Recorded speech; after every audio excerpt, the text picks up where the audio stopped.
Here we have autographs, baseballs, bats, footballs.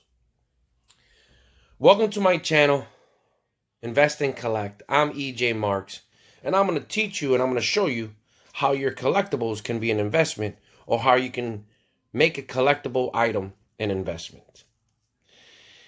This is going to be a fun little experiment. It's going to be doing things. I'm going to do things. They're going to show you what to look for, how to keep them clean, how to keep them nice, where to present them, etc. So I'll start right here with this Rod Carew. Here's the letter of authenticity, or the code for the certification of authenticity. So this bat is on a vintage bat. I picked up at the show. Rod Carew was signing there. Also, get yourself a tube. Always keep these bats.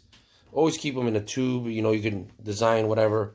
These are just temporary ones. These are for just moving around, because I will not display it on this. I don't like these rubber caps. Never put them upside down. Keep it horizontal, because if you put it upside down, these things tend to slip off and fall off, especially with the weight of the bat. And this bat is pretty heavy, and that's how I know it's a vintage bat. But I picked it up for like $3-4, and then I had Rod Carew sign it. Rod Carew, Hall of Fame baseball player, one of the greatest hitters of all time. This is the thing. It's a great signature. And sometimes PSA DNA would grade the signature. So that's pretty cool too. And a lot of collectors like that. For me as a collector, I'm a Rod Carew fan, but I can get rid of this piece because I don't have enough Rod Carew stuff. So it's become an investment for me. Rod Carew was signing autographs here in Chicago for I guess there was like a special on his autograph, so I wound up picking up his autograph.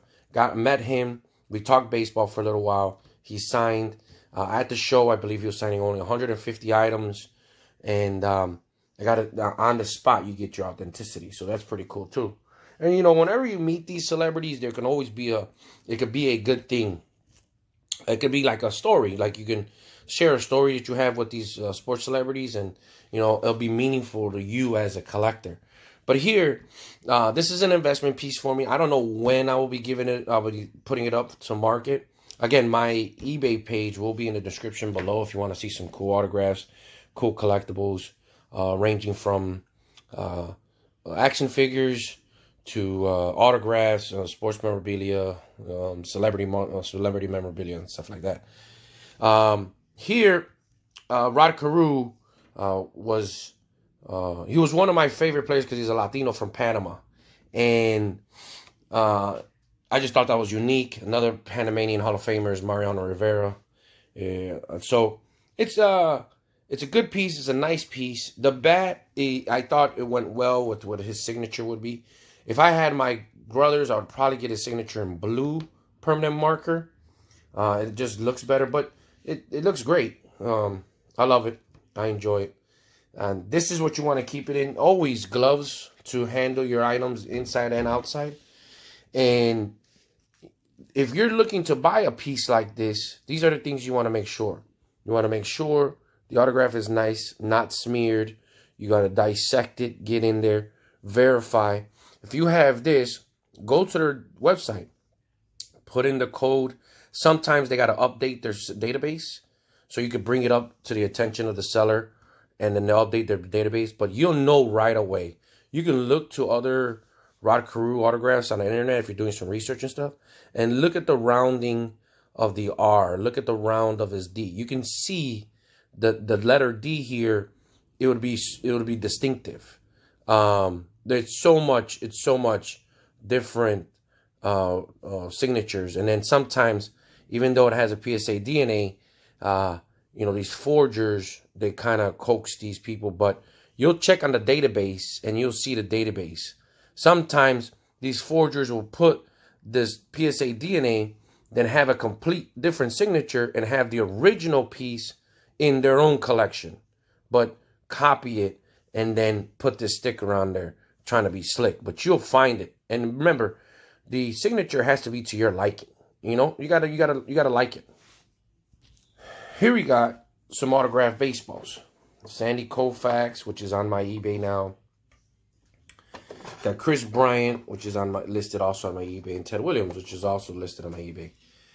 Here I have a ball that was signed by my high school team that I coached last year. And I brought it up because I want you to see how not to have signatures on baseballs with permanent marker. Now, if it's a permanent ballpoint pen, fine, but it's got to look like that. If it's a permanent marker that's a ballpoint pen, it's got to look like that. It's got to be almost indented in there.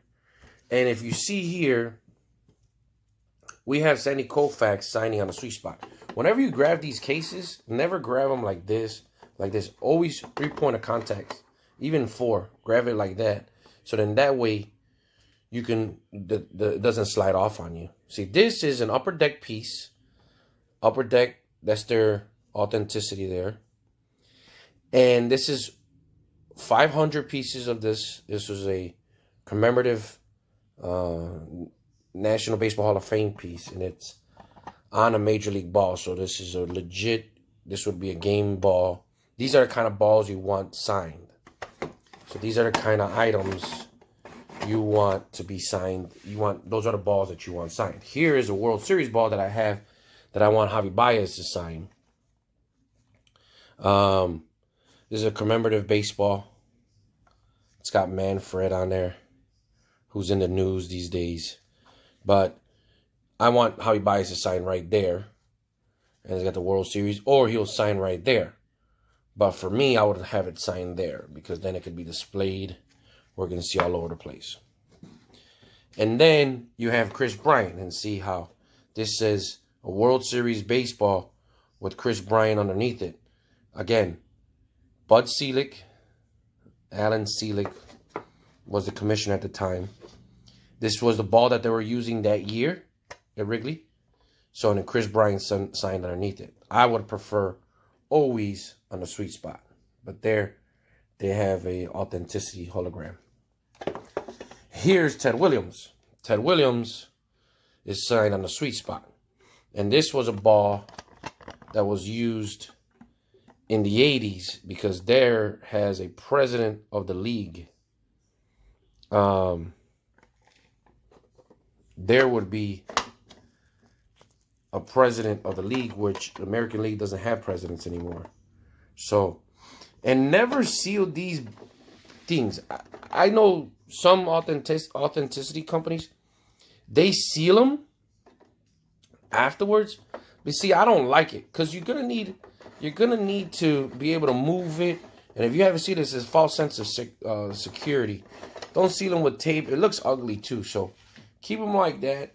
You know, always get on a Major League Baseball. If you had to get it on one of like these balls or whatever, then that's fine too. But it has to be a legend. It can't just be a regular player. You lose your value if you get it on a lesser item, on a lesser piece.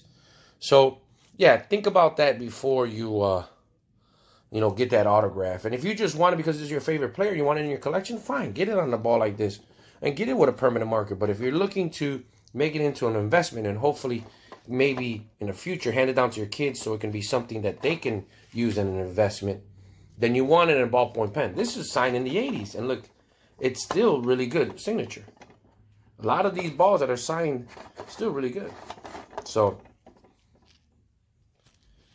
here I have a piece, a ball of Manti Te'o, Notre Dame legend, played for Notre Dame football. This ball is a ball that Notre Dame would use on the field that year. If I can get it. Let me see if I can pull the cover off so you can see. It's a cool looking ball. Has Wilson in green. It's cool. It's got the leprechaun on there. This is the ball that they would actually use that season. So, the thing about this ball, you want to have air in it. See, it needs a little bit more air. It's better displayed like that. Also, collectors won't purchase balls that are naturally deflated. So you want to put air in it. And if it is naturally deflated, that doesn't hold its air, fill it up with something. Fill it up with like fix a flat or something, where if it's like this, it's okay, but you want to be full of air. You want to have air in it. That's a better display piece. Also, the signature is great. Here, you have Manti Te'o's authenticity. The authenticity hologram. That was him personally. So I met him at a show. We talked football there. This is my collectible piece. I was a Manti Te'o fan while he was at Notre Dame. And look how that piece just pops out in this nice display case. And the display case, you know, it does take a lot of space, but eventually I would like to put it up, like, because I like to use the higher parts, areas closer to the ceiling. I'll display it on there. And it has a reflector mirror in the back, which is pretty cool. So this piece looks real good. When you're doing autographed footballs, this is the sweet spot. The spot where they don't have nothing on them. Those two little panels. Sometimes you can get it by the laces, but this is the easiest display piece. Black, gold, silver, blue, permanent marker. Never with a ballpoint pen. Just doesn't look right. Doesn't look good. Always get the player. If I could have gotten class of 2012, if he's a Hall of Famer, HOF inscriptions. Always get those inscriptions. Rarely, if you can, if he's a player of yours, whatever, you're a fan, fine. You can get it addressed to you. But if not, keep away from getting it a personalized addressed. Just make sure it's just a steady signature. That way, if you do hand it down to your kids, you know, it doesn't lose its value because it was directed towards you. So there you go. That was the autograph portion. And there's going to be more and more to come. I'm going to show you different items in the next coming videos that I put up here. And it should be fun. I mean, I'm already having a good time. And I spent a good half hour, 45 minutes doing these videos. So thank you so much. Again, subscribe down below. I'm still trying to figure things out here on YouTube.